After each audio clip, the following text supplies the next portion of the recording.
Está entrando no ar. Você precisa saber. Muitas dicas para o seu dia a dia. Você precisa saber.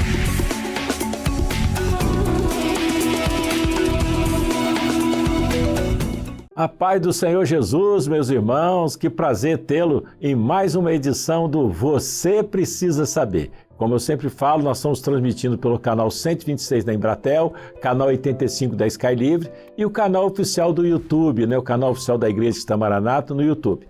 E a primeira coisa que eu falo é assim, já se inscreveu no canal? Se inscreva, curta, comente e compartilhe, porque eu tenho certeza que a informação que nós teremos hoje para você é de importância incrível.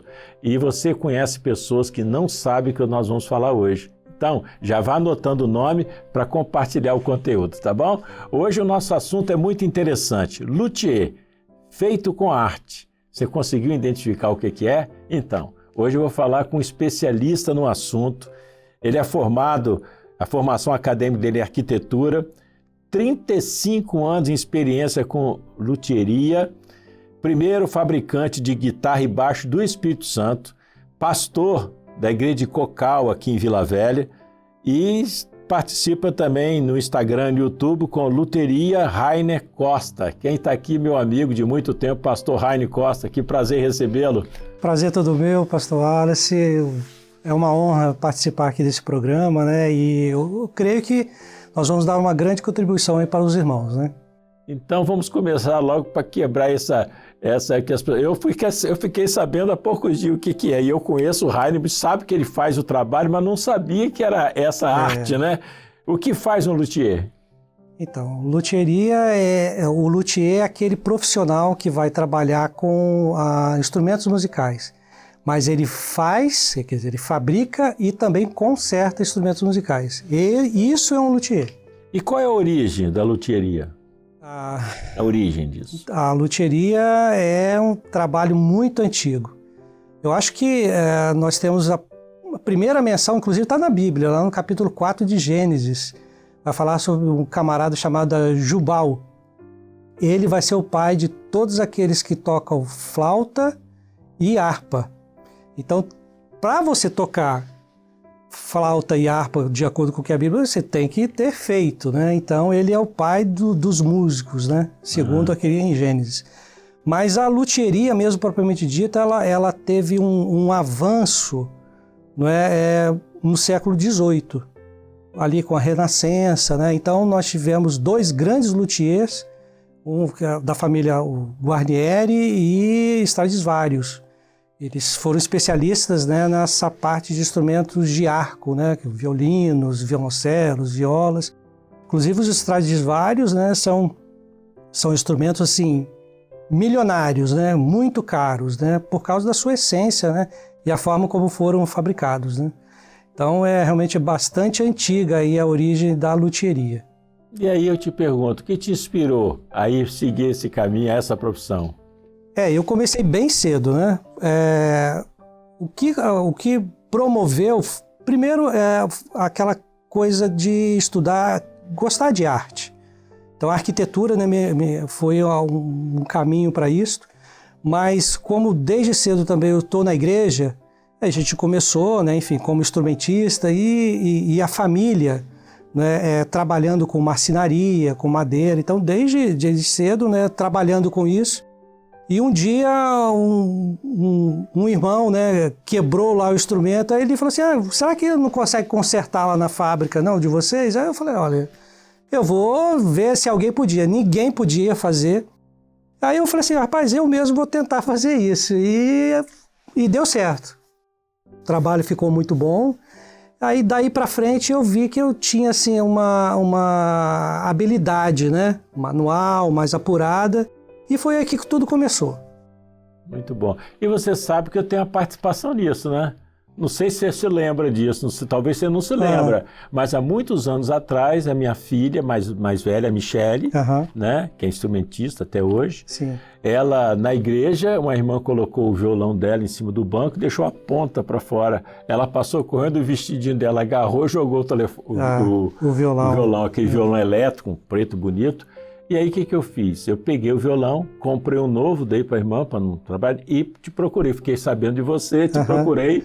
Olha, faz tempo, hein? Faz muito Michele tempo. devia ter o quê? 10 anos, por aí, Isso. né? Ou até menos. E aí, ela se tornou instrumentista por isso, porque ela não tocava. Acho que ela tinha 7 anos, por aí.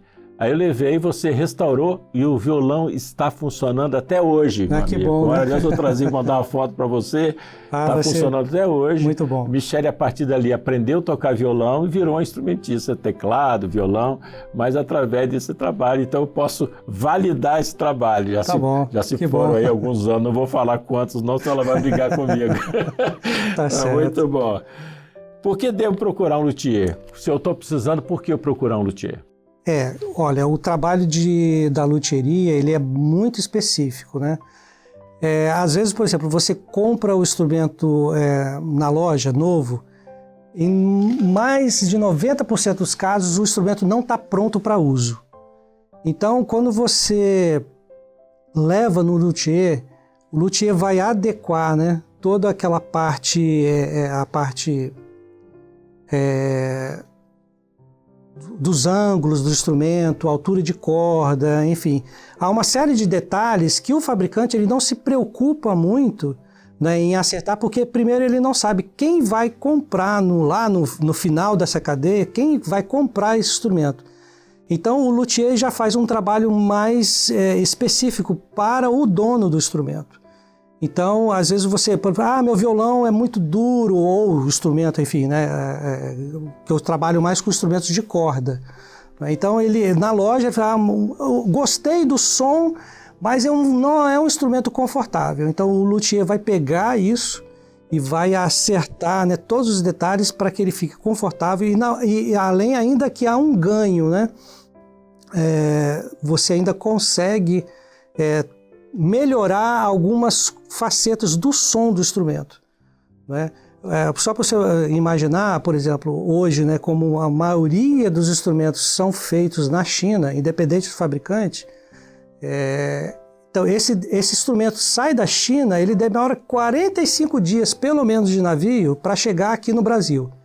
Aí ele vai para um porto, né, vai esperar toda a liberação, aí ele vai para o distribuidor, o lojista vai comprar e esse instrumento vai para o estoque da loja.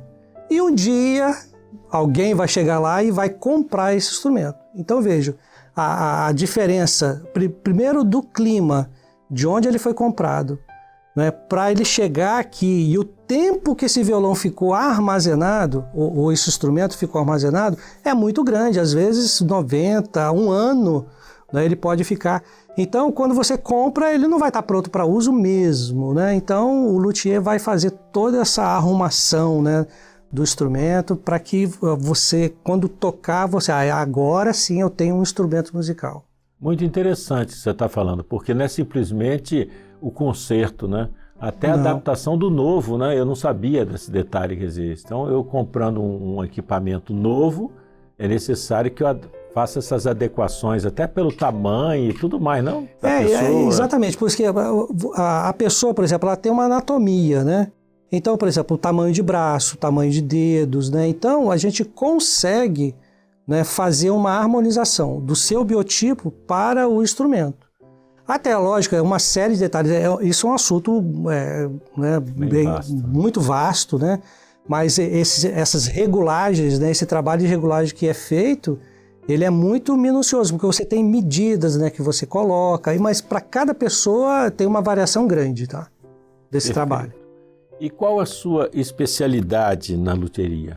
Então, a luthieria é um trabalho muito amplo, né? Você tem luthiers assim, de vários tipos de instrumentos, né? Você tem luthiers de sopro, né, que fazem instrumentos de sopro e também dão esse tipo de manutenção. Você tem, na parte de cordas, por exemplo, você tem a parte de instrumentos de arco, que são os violinos, violoncelos, violas, né, contrabaixo também, né, que tem os contrabaixos acústicos. Isso é uma outra modalidade de instrumentos de corda.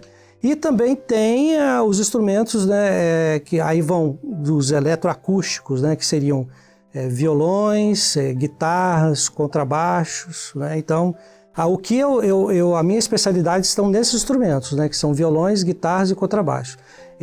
Eu sou fabricante, consigo produzir esse tipo de instrumento também. Do zero, pegar lá, escolher a madeira e aí produzir o instrumento. Né?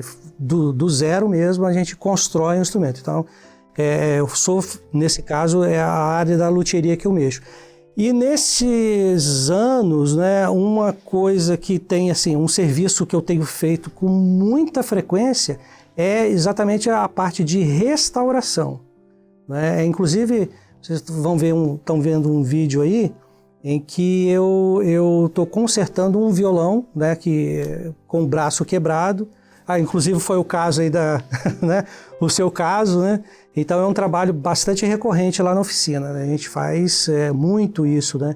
E é um trabalho que a gente faz já com uma certa excelência, a gente dá garantia nesse trabalho, né? E graças a Deus até hoje a gente não teve assim, nenhuma devolução, apesar de a gente oferecer o serviço com garantia, né? Muito interessante, né? Inclusive o vídeo explica muito bem esse trabalho muito, muito interessante mesmo. Vou para outra pergunta. Qual é a influência na sonoridade do instrumento em relação às matérias usadas em sua construção? Os materiais usados, né? Então, assim, quando vai falar de instrumentos acústicos, né? Então, as madeiras usadas, quer dizer, os materiais que você usa, tem muita relevância, tá? Então, dependendo da sonoridade que o cliente quer, né, então você vai trabalhar com determinados tipos de madeira. Quando a gente vai para instrumentos elétricos, que seria um caso de guitarras e contrabaixos, por exemplo, aí há uma discussão muito grande. Mas os testes hoje que são feitos parecem caminhar para dizer o seguinte, que a madeira em si, o material usado não tem muita influência. Seria uma influência mínima, 2%, 3%. O que vai mandar mesmo aí são os componentes elétricos, certo? Você, por exemplo, pode ter um som de guitarra excepcional colocando um pedacinho de madeira qualquer, uma corda qualquer, mas se o captador e os outros componentes elétricos forem de boa qualidade, você vai ter um som excepcional, como se fosse uma guitarra mais cara. Aí, claro, eu só queria fazer um ressalto aqui, né? Quando você tem boas madeiras no instrumento, você tem alguns ganhos, né, de produtividade. Por exemplo, a parte principal, que seria o braço do instrumento, quando você usa determinadas madeiras, você tem uma rigidez maior. Quando você tem essa rigidez, você também tem ganhos, por exemplo, com manutenção da afinação do instrumento. Né?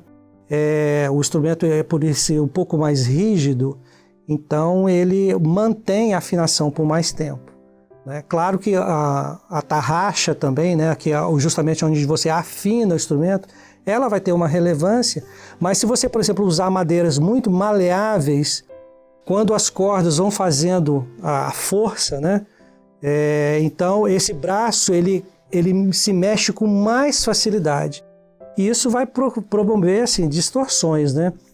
Então o instrumento ele não fica um instrumento muito confiável, né? Logo você tem que estar afinando, você muda, uma mudança de temperatura brusca já vai alterar bastante o instrumento. Então, assim, a relevância nos instrumentos elétricos de bons materiais é essa, né? Porque também você vai ter um instrumento mais confiável. Perfeito. Raine, quais os cuidados? A pessoa, ou quem está assistindo tem o seu instrumento em casa, né? Quais os cuidados que ele precisa ter para manter em bom estado de uso? Quais são os cuidados que devemos ter como donos de instrumentos? Bom, então vamos falar aqui dos instrumentos que são mais comuns, né, para nós, né, que são assim, os violões, né, essa linha aí. Olha, instrumentos como o violão, por exemplo, você deve evitar locais com muita umidade e temperaturas altas, tá? Porque, por exemplo, o violão, toda a parte de colagem, né, interna dele, né, as madeiras são coladas, lógico, com cola, mas que elas são sensíveis a altas temperaturas. Então, quando você expõe, por exemplo, o seu instrumento, vou transitar com o meu instrumento no porta-mala de um carro. A temperatura dentro do porta-mala de um carro, ela sobe muito. E aí o que acontece? Você pode, por causa da força que a corda está fazendo no cavalete, inclusive, olha, um cordoamento 0,10 num violão de aço, a força é de mais ou menos 59 quilos. Em cima, tracionando ali no cavalete. Então você pega um excesso de calor, fatalmente, isso com algumas repetições, o cavalete vai soltar, né? Num cordoamento, por exemplo, 0,12 é 78 quilos. Entendeu? De pressão, imagina um instrumento musical, uma força de 78 quilos, quase 2 sacos de cimento. Né? Entendeu? De peso, né? Ali em cima do cavalete. Então você deve evitar isto, né? Os violões, a guitarra e contrabaixo, evitar isso também, né? O instrumento, quando você submete assim a mudanças bruscas de temperatura, não é muito bom, né? Um case é um lugar bom para você guardar. Quando você não for usar o seu instrumento por algum tempo, vai ficar aí 1 semana, 2 semanas, é bom você dar uma leve desafinada nele, certo? Para que, né, essa tensão, né, que é exercida ali, que é muito alta, ela não fique constante sem você estar assim usando. Então é um desperdício, né? E você consegue manter o instrumento, né, por mais tempo. Agora, não tem jeito. 6 e 6 meses, 8 meses, é bom, 1 ano no máximo, é bom você fazer uma visita a um luthier, certo? Porque existe um desgaste natural, não tem jeito. O instrumento ele vai se desgastar, né? Os trastes do instrumento, né, eles se desgastam com o tempo. A própria corda, esse atrito da corda, né, quando você está tangendo ali, ela faz o desgaste do instrumento. Então, sem falar o seguinte, que na própria troca de cordoamentos, né, quando você troca um instrumento para o outro, você precisa ter certeza que o seu instrumento está calibrado para aquela força que a corda vai fazer. Então, o luthier, ele adequa isso, né? Então, de quando em vez, realmente faz bem, né, você levar, né, o seu instrumento. Lá na oficina, quando o instrumento chega, às vezes chega muito empoeirado, né? Enfim, existem essas coisas, né? Às vezes o músico não tem aquele tempo para dar uma manutenção. Aí a gente desmonta assim, o instrumento, aí a gente faz a limpeza da parte elétrica, né? Ainda mais a gente aqui perto de praia, né? Existe muita corrosão, então a gente faz todo esse trabalho. E um trabalho que é primordial nos instrumentos é a hidratação. Então a gente vai, hidrata a madeira do violão, então ela até renova assim, um aspecto impressionante, né? Quando você, depois de o instrumento hidratado e tal, ele fica bem mais novo, né? Ele tem aquele realce, né? E a madeira, ela consegue então, assim, respirar novamente, né? Então, no caso, o luthier faz todo esse trabalho e, por exemplo, eu tenho uma guitarra, né? Que ela já está por volta aí de 35 anos. Ela está novinha. Nós tivemos um caso de um violão que nós restauramos, um violão, um Takamine, por coincidência Takamine, né, mas ainda fabricado no Japão. Esse violão hoje está com 44 anos de feito. Mas som perfeito, né? Porque o dono teve esse cuidado. E no caso do instrumento, quanto mais velho ele vai ficando, a sonoridade dele vai tendo assim um aperfeiçoamento, até que chega aquele momento que ela está assim, o instrumento está totalmente seco, né? A parte celular, né, da madeira ainda está ali toda já, né, bem comprimida, né, que com o tempo ela vai fazendo isso, ela vai se comprimindo, e aí a sonoridade do instrumento fica assim, aquela coisa diferente, né? Por causa exatamente do tempo que o instrumento já tem, né, a madeira, né? Então é maravilhoso você pegar um instrumento antigo e você perceber, né, que é um timbre diferente de um instrumento novo, né? Muito bom, muito bom. Que pena, estamos chegando ao fim do nosso programa, um assunto super interessante. Você que está nos assistindo, eu tenho certeza que você conhece pessoas que precisam saber. Então, ó, não se esqueça, compartilhe. Rainer, é um prazer tê-lo no programa. Quiser deixar uma palavra final para aqueles que nos assistem a respeito desse assunto, até mesmo seu Instagram, é bom você comentar com o pessoal. O pessoal vai querer te procurar, então precisa saber. Eu espero que sim, né? Olha, o nosso Instagram, tanto o Instagram quanto o YouTube, é Luthieria Rainer Costa. Você vai nos achar lá. Lá você vai ter, a gente tem informações, né, a respeito de cordas, encordoamentos que você pode usar, os timbres, né? Às vezes você quer mudar o timbre do seu instrumento, você fala, vou comprar um instrumento novo. Às vezes nem precisa fazer isso. Você vai mudar o tipo de encordoamento. Então essas informações tem lá, né? Tanto no Instagram quanto no YouTube.